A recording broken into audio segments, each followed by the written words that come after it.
Po ku ka si ty është Shqipëria ime. E nisi me këtë frymëzim 2020-ën shqiptar të mrekullueshëm. Për t'ju thënë nëpërmjet emisioneve tona, ri në Shqipëri, ri në shtëpi. E nisim te Mrizi I Zanave me Altinin për të investuar në optimizëm me Habi Bank.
Jam tek Mrizi I Zanave. Ku tjetër mund ta nisësh 2020-ën më mirë. Kështu që edhe pse jam në mes të janarit, po nis me një gëzuar Altin. Mirë se të gjeta. Mirë se erdhët.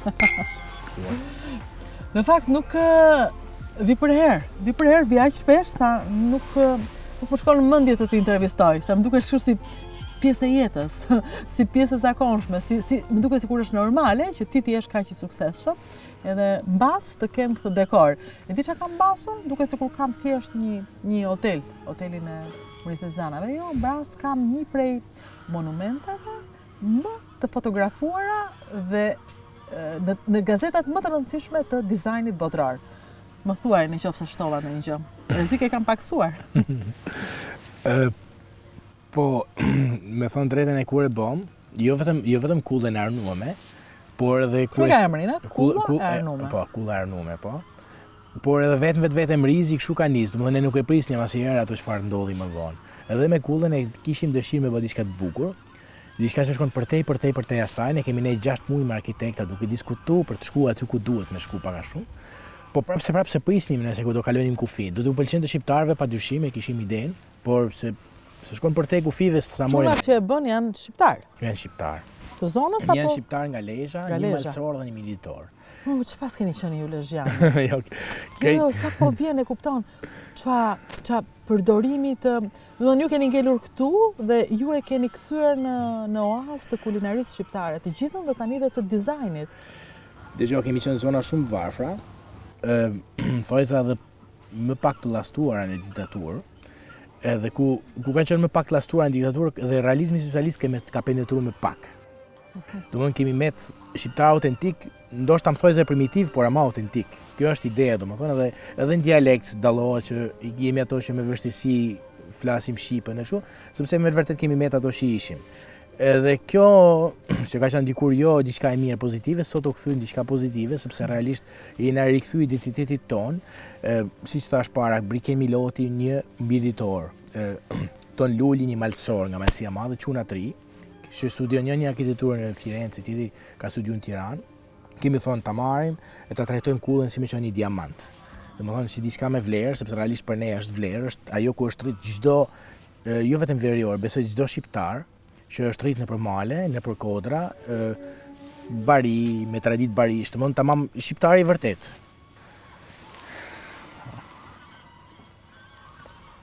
Kulla ka qenë ekzistuese. Po. Ishte ekzistonte. Tërmeti I 79, kur është një tërmet I fortë? I Lezhës. I ka pasur një kolbo I përlasëritit të madhe. Dhe rinte diku, rinte aty. Planeta shu, po, kjo është ideja. Tani, mbasi çunat bën këtë gjë që është... Shiko, kemi një problem në shqiptarët. Ne mund të na pëlqej, po pa dal kjo jashtë, pa thënë tuaj që është e bukur, nuk e themi. Kështu që këtë ka bërë të mirë Altini.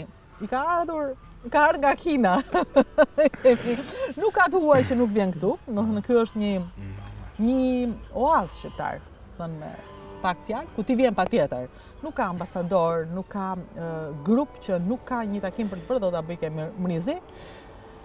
Dhe ku e pash për të parë, çka gëzimi ndjeva kur e pash për të parë. Është arkitektura e dizajn që është një faqe shumë e madhe botërore. Aty e pash dhe wow, e jona, e Altinit, se kjo është kënaqësia më e madhe. Po ta shikosh është fiks një fije. Kjo është i sot akoma në vin tag nga faqe shumë fuqishme, po realisht mund ta them me krenari që në Ballkan mund të jetë faqe është shtëpia më e publikuar. Nuk ka rëndësi është një hotel super luxury apo por kjo ka kushtuar shumë pak, po është publikuar shumë. Por përsëris kjo është një fije që kemi vazhduar me gjithë ato që kemi bërë. Ne kemi bërë mullini fotovoltaik në fund parkingut, domethënë një mullim që punon me energji diellore. Kuzhina jon, për shembull, duke bërë ato që në fillim me thënë drejtë më vinte i natë kur u kthesha në Shqipëri, edhe tabuja kryesore që kam desht me thy ishte pse një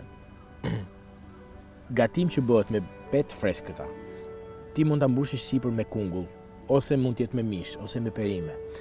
Që në qoftë se një restorant në Shqipëri mund ta quajë lazanja, ti mund ta shiçi shumë mirë dhe kaq porcionin e vogël dhe me çmim të shtrenjtë. Por nëse ja venemi byrek, jo. Nuk shitet në restorant fare. A ju përket të mezizoreve, nanave në përshpia, por thyrja tabus, që kjo gjëja jon vlen, edhe restorant shkohet për të bërë eksperiencë ushqimore me byrek, kjo ka qenë diçka që unë nuk e kam gjetur kur kam marrë në Shqipërinë time, edhe diçka që nuk më pëlqente me thënë drejtën. Thosha si ka mundësi që nëse unë kyte quaj lasagna, krokante, thatë, kremoze, gjithë këto kremat e huj, mund ta shes si du. Po nëse i them byrek, jo. O thot ai me byrek, unë paguaj byrekun. Po realisht çfarë është lasagna? Është gatimi i gjyshit italianit. Byreku është gatimi i gjyshit time. Atëherë pse gjysha aty vlen kam shumë se gjysha ime? Bravo, kjo është ideja. Kjo është edhe fija e kullës. Gjithçka që kemi bën ne, ka qenë një kënaqësi më e madhe që kemi pas ne, me thënë drejtë, mas themelimit të slow food i Shqipërisë si levizje. Ka qenë edhe dalja në Vogue. Dalja në Vogue ku na rindiste Mrizin, personalisht mua Altin. Më fal, si erdhi Vogue këtu? Vogue është sepse levizja e slow food është një levizje intelektualesh ku mrena ka gazetar nga gjithë bota që mendojnë. Edhe që e shohin të bukurën për te asaj tabus klasike, domethënë, edhe ku japin zona dhe personave shumë interesante alternative. Jo rasisht ka ardhur, normalisht me themelimin e slow foodit edhe fakti që puna jon vlen ky drejtim na ka dhënë këtë mundësi. Pastaj kanë ardhur shumë media të huaja, ne dim Liberacion, Corriere della Sera, La Repubblica, El País, është diçka fantastike, me thënë drejtën. Pak a shumë e përsëris prap, nuk është se kemi bërë këto gjëra me kullën, po me gjithë punën tonë kemi marrë ato çfarë ishte shkruar ajo, edhe kemi punë kohë, kemi sjell kohë, e kemi vlerësuar. Nga punët më të ekspozuara në Shqipëri, domethënë thua pa frikë, me Mrizin mburesh. Dhe tani nuk ke as mundësinë që ta vësh në dyshim faktin që kur ti ha këtu ose kur ti vjen këtu të pëlqen, nuk diskutohet, Mrizi s'ka më vende. Domethënë kjo ndodhi këtu. Se nga erdhi, se si erdhi, se njerëzit kujtojnë se e shkruajtën ata dhe këtu u bën nami. Jo, se ata mund ta shkruajnë, ti vjen s'të pëlqen, s'vjen më. Po, kjo është problemi, kështu që ti duhet për ditë kur zgjohesh në mëngjes, tani s'është ka e para. Tani s'është nga e para, që thon nga e para, se kjo nuk mbaron kur, po e lëshove të la. Po jenë provim edhe nuk është provim që do të marrësh vete, po do të jesh 70 veta për një mision. Domethënë siç jemi ne, jemi skuadrë e madhe, që fillojnë që ato që punojnë qumshtin, që ato që bëjnë pastërmat, që ato që bëjnë reçelrat deri ke pjata. Është një sfidë që ka lindë është një formë dëshpërimi te imja. Sepse e përsëris unë nuk kthehesha në Shqipëri dhe nuk gjesha veten. Thosha si ka mundësi më vëlla, sepse gjithmonë shqiptarët kur kthehen, shikojnë diçka që funksionon jashtë dhe thonë pse në vendin tonë nuk funksionon. Vetëm se ajo që unë kisha dëshirë ishte kam jetuar edhe në zona rurale atje, shikoja tokat punume, njerëz që shkoshin ke puna, gastronomia që vlerësohet, njerëz të kompleksuar nga traditat e tyre që nuk u vjen të marrë, por e trajtonte shtëpinë e gjyshit vet me pasion, sepse ishte gjë e mrekullueshme. Kurse këtu unë kam marrë vesh se për shembull kur studioj arkitekturën në Tiranë, shumë pak ta cekun kullën si objekt shqiptar në diskutime, sepse e shikojnë si diçka me pak rëndësi. Diskutohet influencat fashiste, gjithë ato që kemi otomanet, ndërtesa pak të veçanta, të mëdha, monumentale që kanë qenë në qendrat e Shqipërisë, por asnjëherë identiteti i shqiptarit vërtet që është kulla. Kulla është ajo që na përket ne si shqiptar, është një simbolik. Kështu që gjithë ato tema unë e kam pa edhe kur i na kthyem në Shqipëri ka qenë fiks dëshpërimi dhe fakti se thosha pse unë nuk mund ta bëj këtë gjë, pse jashtë funksionon dhe këtu jo, që na ka qumë këtë pikë. Kështu që kjo është duhet pranuar që ky ishte çelësi i suksesit tënd. Sepse nëse ti hap në Lezhe një restorant italian, vjen nga Italia dhe hap një restorant italian, italianët e bëjnë më mirë se sa mund ta bësh ti në Lezhë. Kështu që ti mund t'ju shesësh italianëve gjën tënde, historinë tënde, gatimin tënd, mënyrën tënde të bërit të gjërave. Dhe prandaj funksionoi, është koha e identitetit. Ti ja dole, nuk ja dole se gjetë vetëm idenë, se kjo duhet se kjo është e bukur. Ti gjen idenë dhe thua pastaj ecën vet idea. Jo, do në zbatim cilësi të jashtëzakonshme, mund. Ti ri në kokë. Mund pafund. Sa veta jeni ju që jeni në gjithë këtë? Ne thash 70 plus e kemi network për rreth 400 familje. Është sfidë e përditshme, me thënë drejtën, sepse jo rastisht nuk është bën një gjë e tillë përpara në Shqipëri. Edhe akoma nuk po bëhet tamam, sepse me thënë drejtën, unë nuk po e them për të vetë nash veten, por akoma nuk kanë marrë kurajin të bëjnë gjërat të natyrës. Për shembull, marrim sektorin e qumshtit. Në Shqipëri provohet djath, por asnjë nuk ka marrë kurajin të bëjë edhe djath me myk ose ta fusë djathin në shekadrurit. Flas për baxho, jo në përshpia bëjnë njerëzit. Po, normalisht. E kemi kaluar, kemi thënë ti shkputemi djathit bar kuadrat, bukës bar kuadrat të realizmit socialiste, ta sillin për masa të tjera. Kemi bërë një gjë me verën, kemi bërë një gjë me reqelrat, me fermentimet, me gjithë ato që kemi, ato fusha që kemi prek, domethënë kemi prek edhe na mundu me bën një mix midis identitetit shqiptar dhe të ardhmës. Fiks sikur kjo kulla këtu. Sepse kjo është identitet të ardhme. Kjo është, po fiks. Është identiteti jon i sjellur në kohë. Kulla e arnume. Arn besoj e din. Po, patjetër. Se kjo është e bukura. Ne nuk dimë edhe gjuhën tonë. Kulla e arnume i vjen kështu si gjuhë huaj, është kull e arnuar. Arnume në veriore. Në gjuhën në gegnishte. Po, sepse kjo është pjesë e bukurisë, domethënë ne duhet sot të ruajmë fort vlerat kombëtare bashkë, normalisht të kemi një gjuhë shqipe, që është ajo e pastër. Pastaj dialekti duhet nga ana tjetër të preservohet dhe të ruhet fiks me të njëjtën rëndësi, sepse shumë vlefshmëria e kulturave tona, jo vetëm dialektit folmës, por edhe në tryezë, edhe në sjellje, duhet t'i rikthehemi duke mbrojtur fort. Me thënë drejtën, e përsëris prapë, në kohën e diktaturës është majt shumë artificiale dhe shumë plastika ajo gjë, sepse nuk përfshinte as besimin, as festat që ishin fetare, as festat e identitetit, as një nga këto gjërat që kishin lidhje me vendin, po ishin plastifikuar shumë ato kostumet e gjitha ato gjëra që realisht nuk i përkasin tamam, sepse nuk mundesh ti me rrit traditën duke fshi shumë elemente të saj, domethënë normalisht. Kurse sot unë mendoj se ka kohë që t'i rikthehemi dhe do m'pëlqente shumë që unë shkoj në Vlorë, shkoj në Përmet dhe jo vetëm të gjej ushqime tradicionale, po edhe kur të flas, edhe kamarierit të flasi pak me dialektin e zonës, sepse është diçka shumë e bukur. Po ti shkon në fakt. Unë të kam parë që ti shkon edhe ti tregon edhe më ke marrë edhe mua më qafë ca herë, se kam parë ato vlerësimet e tua dhe kam vajt për shembull edhe jo gjithmonë ishte kaq mirë sa që bëhet ti. Apo ti do që patjetër të flasim mirë që të shtohet, se e mira sjell të mirën, e bën si unë. Edhe ham pastaj. Po ideja është me kryu rrym, sepse Shqipënia është një lagje e vogël e një shteti tjetër, sepse jemi sak pak, edhe normalisht nuk e bëjmë si jemi altruist, as unë as ti, e bëjmë si jemi, më thoj se egoist, sepse për mu egoizëm do të thotë të krijosh një habitat cilësor për familjen tënde, dhe habitati cilësor për familjen tënde shkon përtej gardhit të oborrit tënd. Shkon deri ke shkolla, shkon ke komuniteti, edhe nuk është habitat cilësor i familjes tonë që ti shon fëmijët në shkollë me makinë tjetër të kam zdathun. Habitat cilësor është kur gjithë janë mirë. Kështu që është në fundit nuk është altruizëm, nuk bëjmë diçka bamirësie, por është egoizëm për të mirën time, për të mirën e vendit tim. Ti je një prej njerëzve të cilën unë me shumë kënaqësi doja të çelja një projekt që e mendoj prej kohësh, atë që doja ta quaja unë dua të jetoj në Shqipëri, unë dua të ri në Shqipëri. sepse ti ndënje në Shqipëri. Dhe nuk ndënje te votra. Ti ndënje dhe shi çfarë bëre, shi çfarë krijove, shi çfarë ndërtove, shi sa njerëz vure në punë. Do me thënë në Shqipëri rihet. Do me thënë në Shqipëri dilet. Po, nuk është e thjeshtë. Me gjithë inatet tona dhe me gjithë pakënjësitë që mund t'i themi kur heqim kamerën. Absolutisht po. Si thash unë, kur erdha këtu, fillova mirë po ankohesha. Tani po qesh. Në fakt ky është problemi, mbase duhet, jo vetëm qeshim, mbase duhet të tregojmë kur jemi në kamerë, të gjitha.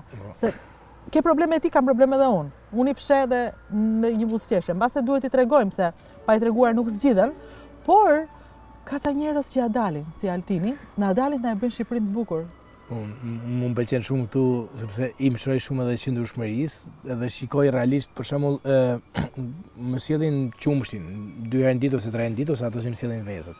Edhe mundohem bëj pak llogurit në mënyrë të padrejtë të familjeve të tyre dhe kënaqësinë më të madhe nuk e kam nga ato persona që me mbzia dalin me ato lekë që u japun, sepse fundit ka vetëm një lop. Kënaqësinë më të madhe kam nga ato që kanë 4-5 lop, që ka djalin punë tuke unë ose mund ta ketë në punë dikun tjetër, po gjithë ata ardhurat bashkë shkojnë mbi 1,5 milion lekë vjetra mujt, a kupton? Atëherë ti thu një gjë, ky ja ka dal, ky ka makinën ke shtëpia, pretendon të risavatoj shtëpinë, ose di vende kapotën për të qenë duan. Edhe unë shikoj ke ato persona, shikoj tamam zgjidhjen e gjës. Them, shikoj këto bashkë me mua, ne po ja dalim. Sepse nuk janë shumë, ato mund të jenë gjysma e tyre që mund furnizojnë me qumë, ose me mishe kështu, por ke ato unë e shoh shpresën, sepse nuk është asaj ideali me nuk është as modeli ai të bomës lemosh, që ti po e njimon ato për të marrë copën e bukës fund mujt. Po do më pëlqente shumë që të shikoja me të vërtet rreth me persona që janë të qëndrueshëm siç jam unë, që ja dalin fund mujt, të kenë makinën, të çojnë fëmijën në shkollë, të kenë mundësi me qumë në spital, të kenë mundësi me zgjidh këtë hallet e jetës tyre, duke bë bujqësi, edhe duke punuar në zona rurale, ndoshta jo pse jo gjithmonë ke unë tek një supermarket të konkurrente, ose duke bë hidrolikun, mekanikun, berberin e tjerë. Po, ka realitete të tilla, unë jam shumë i lumtur. Këtu bile shpesh herë i promovoj, sepse unë kam stafin tim që punon këtu dhe kam nxjerrë disa foto këtë e fundit, sepse që nxjerrë herë pas herë të tregoj edhe historinë e këtyre personave. Shpesh herë i pjesë këtyre janë çifte që kanë jetuar në Itali ose në Greqi dhe janë kthy e kanë vendosur me jetu këtu. Edhe po ja dalin shumë mirë. Këto janë raste shumë bukura, nuk ka pak. Dhe janë raste rralla, kjo është më e bukur. Po që nuk flitet për këto, ke marrë që në media nuk ekzistojnë, nuk tregohen, duket si propagandë qeveritare. Në fakt kjo është propagandë shqiptare drejt që e mori. Kjo është Shqipëria. Dhe kjo tjetër shumë bukur, është egoizëm që të flasim për ta, sepse duam të rregullojmë jetën tonë dhe duam të trajtojmë nga njerëz që jetojnë mirë. Fiks. Po nuk po e bëjmë. Nuk po e bëjmë edhe po i prishim punë vetes. Po ti nuk je një prej tyre që e ke një këmbë andej. Jo, absolutisht jo. Absolutisht jo. Edhe unë nuk kam qenë asnjëherë në fakt kur kam jetuar atje kam qenë ndoshta me i këmbë të nej, por se prapë kam jetuar edhe Italinë ashtu siç ishte për ta jetuar. Kur kam vendosur më u kthy, Edhe i urrej desha më u fiksu jo pjesë, urrej shumë ato persona që janë astuas atje. Domethënë, edhe jo vetëm aq, po ju prishin edhe trezin tjerëve duke i demoralizuar. Tash ose merre kurajin dhe ik, ose vendos rri këtu, e due vendin tanë. Por që ti të rish këtu duke shah vendin tanë herë pas here pafundësisht, duke mos zgjidhur gjë, unë nuk jam absolutisht pro kësaj, sepse këto duan rryma negative për minimin tem ndihmon shumë në zhvlerësimin e krejt vendit tonë. Po ta shikosh, ja kjo është rrymë pozitive, ka kushtuar rreth 100.000 euro për ta bërë krejt. E gjitha? Po. Po. Edhe mund të jetë sa banjo e një hoteli cilësor në një zonë si Tirana ose dikun tjetër. Nuk vlen asnjë gjë nga ana ekonomike kur e kam ndërtu. Kurse sot mund ta kenë pa 1 miliard persona, që kjo po ta kthesh në brand ose në lekë është 100 herë më shumë. Pse ndodhi? Ndodhi sepse është dashuria për vendin tonë, nuk është për ta bërë thjesht për ta bërë për biznes. Ndodhi për shumë arsye, sepse është e qëndrueshme, sepse nuk ka shkatruar ambientin. Edhe kur del ajo foto që e shikojnë gjithë, aty shikon dizajn, shikon respektimin e traditës tonë, shikon gurin e materialet natyrale, fakti që nuk e prek as barin rreth rrokull, por është diçka shumë natyrale. Edhe kjo i pëlqen botës, i pëlqen gjithkujt. Ky quhet vlerësim. Si mundesh ti me vlerësu vendin tënd? A kupton? Nga diçka që vlen zero me ngrit. E kjo bëhet me optimizëm, bëhet duke dashur të gjithë bashkë, duke mos bërë gjëra shëmtuese sidomos, sepse dhe bukuria unë mendoj që është cilësi i shumë probleme, i zgjidhjes probleme ekonomike është ndjenja e shijes tek personat. kultivos shijen. Shija është përpjekur të kultivohet, sidomos këto vite. Për shembull, kam parë shëtitore të rregulluara, Lezhe ka pasur ndryshime, po mjafton thua, njerëzit duan punë. Kjo është thelbi i gjës. Nuk e di dhe unë ku është momenti që ti gjen ekuilibrin. Ti ke pafundësisht në përdetet shqiptare qindra mijëra herë investime më të mëdha se sa kjo, që nuk e kanë kalu kufinë e Shqipërisë publikohen.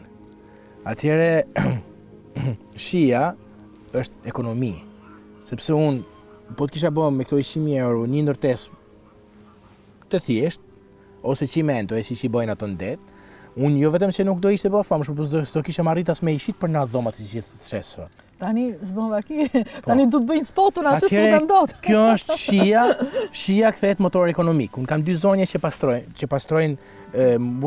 pastrojnë dhomat, që lajnë, shplajnë, punojnë gjatë gjithë vitit, jo vetëm një muaj gjysmë verës. E kjo sepse kam investuar me shije. Për mendimin tem, duhet t'i vëmë më shumë rëndësi, domethënë edhe kësaj sepse shija nuk është thjesht diçka kështu sficio, është ekonomi. Jo rastisht kur shkojmë Toskana, se shkojmë jashtë, shikojmë që këto struktura punojnë 12 muaj e vitit, sepse janë përmbajtur shumë asaj, kanë respektuar ambientin aty afër, se shija nuk do thotë mua nuk më bën me shije të blej një parfum Gucci. Shija është diçka që li nga brenda, ti mundesh me jetu shumë thjesht jetën tënde, nuk është ajo shija. Shija nuk blihet. Gëzuar për shijen, se po ngre dhe unë shëndetet tani.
Tani dhe me dorë ta bëja, nuk blidhja dot unë kaq goca të bukura bashk.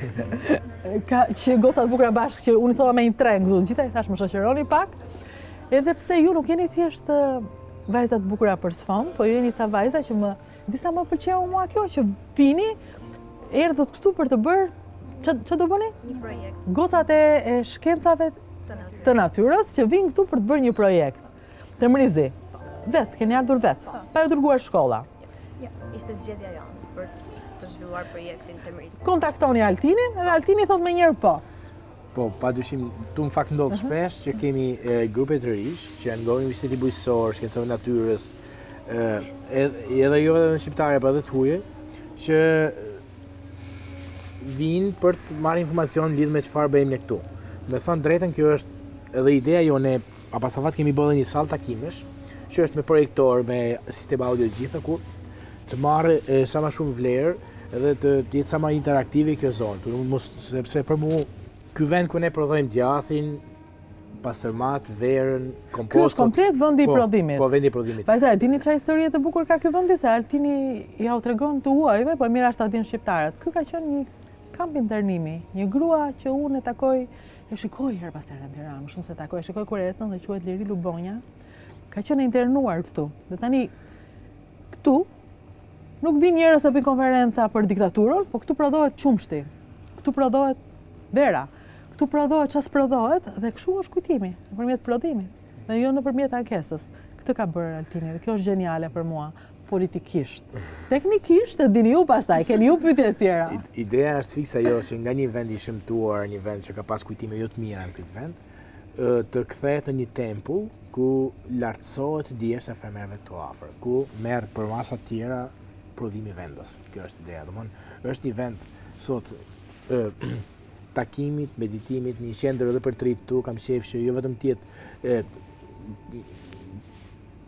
të natyrës tyre, domthonë jo vetëm studenta që vinë këtu profesionalisht për të informuar, po pse jo ndarken, për shembull un po flas me një shok timi që gjejmë filma interesant, që t'i shfaqim gratis në darkë, ndoshta me një gotë verë, duke qenë se kemi kantinë verës afër. Edhe rinia fshati të mlidhet tu dhe të shikojmë domthonë edhe programe alternative, filma alternativ, gjëra pak interesante. Se vetëm punojmë, po ta arktohemi. Po, kjo është ideja. Po duam të sjellim jetë në fshat, kjo është çështja. Sepse jeta nuk është vetëm Tiranë. Jo. Ju jeni gjithë nga Tirana? Jo. Jo, nuk jeni nga Tirana. Si e keni menduar jo kur mbaroni shkollën, ktheni në shtëpitë tuaja apo në Tiranë gjitha? Apo ikni jashtë gjitha? Se dim, ju kap angusht. Është ajo që themi, sepse po nuk i çove jetën në qytetin e vet, po nuk e bëre të ndroj, që dhe ajo mund ta bëjë Mrizin e saj. Po. Nuk kthehet dot, nuk ka ku kthehet, dhe mendon vetëm të hiki dhe të shërbej atyre që e kanë bërë, e kanë gati. Po gjithë jetën do shërbesh, asnjëherë nuk do jesh e zonja e vendit, se je vetëm e zonja e shtëpisë tënde. Ju tullni kokën, po unë kam të drejtë, ju betohem. Gota. Këtë ideja është kjo, domethënë me mbjell frymëzim, që kjo gjë të amplifikohet në zona të tjera. Mua më vjen shumë i natë që më thojza shumë thonë që po imitojnë modelin e Mrizit, por në vërtet nuk është se po imitohet modeli i Mrizit. Modeli i Mrizit nuk është parkingu dhe lokali. Modeli i Mrizit janë këto parapaskenat, edhe ku ta marrim që persona që në momenti që vinë këtu ke unë, thonë unë du me bëj një agroturizëm në Puk. Kush ishte nga Puka këtu? Okej. Nga Puka e. Po Puka është bërë e bukur. Është fantastike. Është një qytet më të qeta, më fantastike në Shqipëri. Shiqa sy të bukur vajza nga Puka. Tash ti atje duhet me shku me ngulrojnë Puk. Domethënë nuk mjafton të bësh strukturën, por të bësh një vend ku bën reqelat e mira. Ato kanë futet e pyllit që ka pjesa e Pukës dhe fusharësit janë të mrekullueshme. Ato na furnizojnë me kërpurdha, ato na furnizojnë me boronica, me manaferra. Janë fantastike. Puka ju furnizon, ë? Po kur shkon në Puk, janë pothuajse zero supermarket që ta ofrojnë tavolinë. Fare, asgjë, unë këtë kam menduar, ja më beso. Kam dëgjuar bira Puka, kam dëgjuar frutat e thatë, kam thënë të shkoj në Puk. Dhe nuk ka një njeri që të tregoj, hajde këtu, bëj këtë, bëj atë, domethënë që ka kryetari i Bashkisë Pukës, që mendon të, më falni që e them, po mendon vetëm të rizgjidhen, nuk mendojnë ta bëjnë të bukur këtë qytet për vete. Kjo është për vete dhe për vajzat si ajo që duan të ndërtojnë Mrizin. Urbanistikisht e ka ndërtu shumë. Po nuk mjafton. Po iniciativa private pastaj u përket këtyne, rinjis. E po si do e bëj ajo nëse unë e para që nuk jam fytyrë e panjohur, ata nuk arrin të më tërheqin që unë t'ja u promovoj qytetin. Se as i shkon në mendje që i intereson kjo gjë. Kjo është gjëja që flasim ne për frymëzim, por nuk mjafton vetëm frymëzimi. Se ti ma the bukur atë punën e shijes, ma the më mirë se sa në kamera.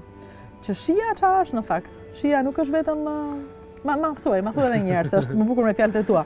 Ky është ju më thatë kemi ardhur të marrim leksione për djathin, më besoni leksioni për shijen që më dha mua Altini është nga më të mençurit që kam shijuar këto. I thash Rudinës se shija nuk mund blihet.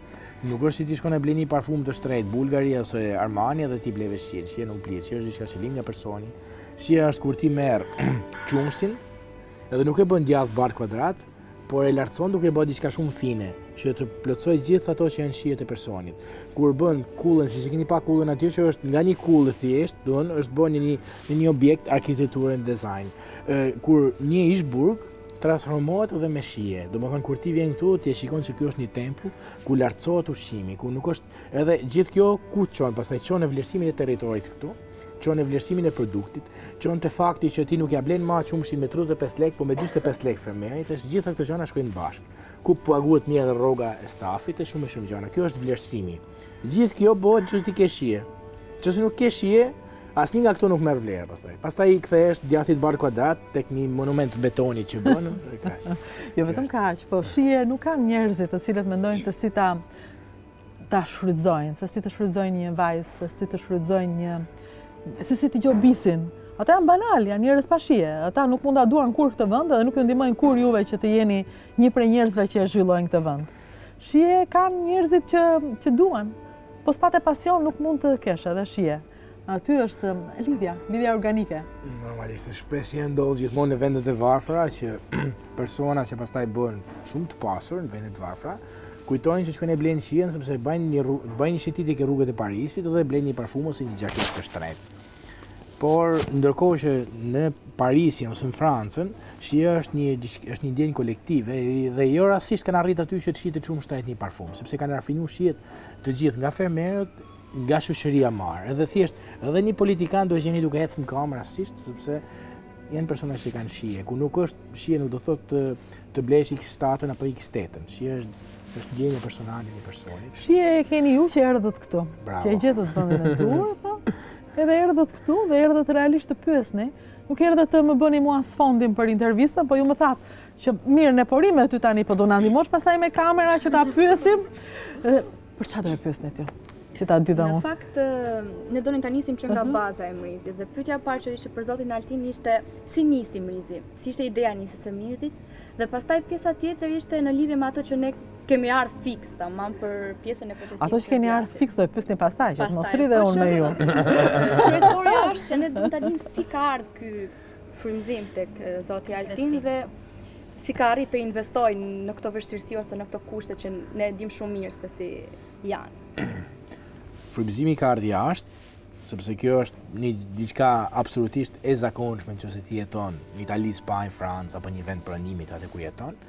Thjesht unë kam përkthy shqip, domethënë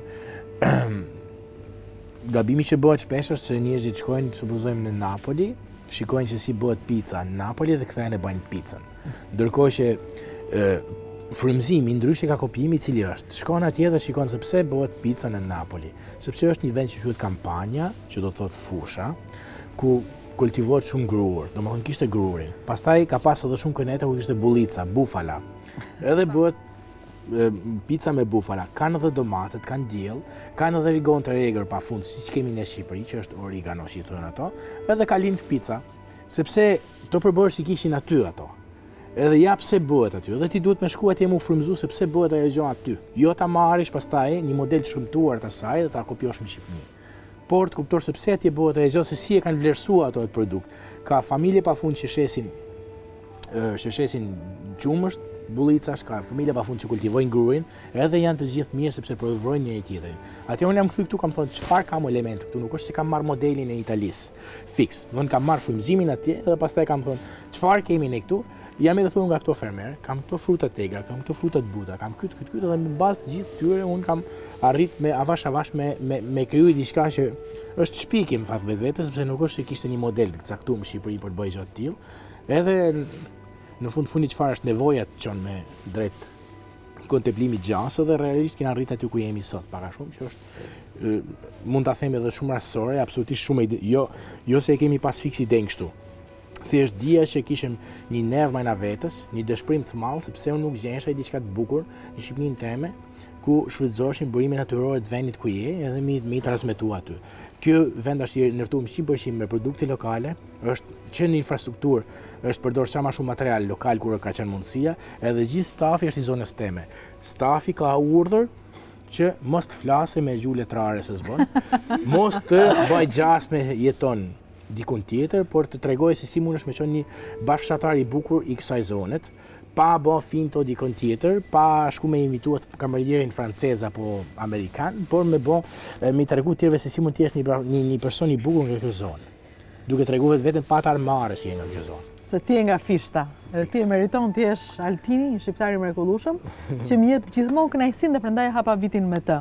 Po dhe ju jeni të tilla, se siç e vetëm publik sot, ju jeni edhe personazhe të këtij emisioni dhe unë jam i sigurt që qofse në njërin prej jush të kem ndezur një llampë me pjesëmarrjen në këtë emision ja kam dalë. Ja kam dalë sepse nuk është e rëndësishme ta shohin mira veta që në fund s'majnë asgjë, po ne duam pjetra veta që në fund ju ndryshojmë jetën. Ndonjëherë edhe pa ikur deri në Itali të ndryshohet jeta. Na thon të rish në vendin tënd dhe të shikosh gjën e dur. Uroj që të jemi gjë e dur për ju. Vajza faleminderit, Altin. Faleminderit.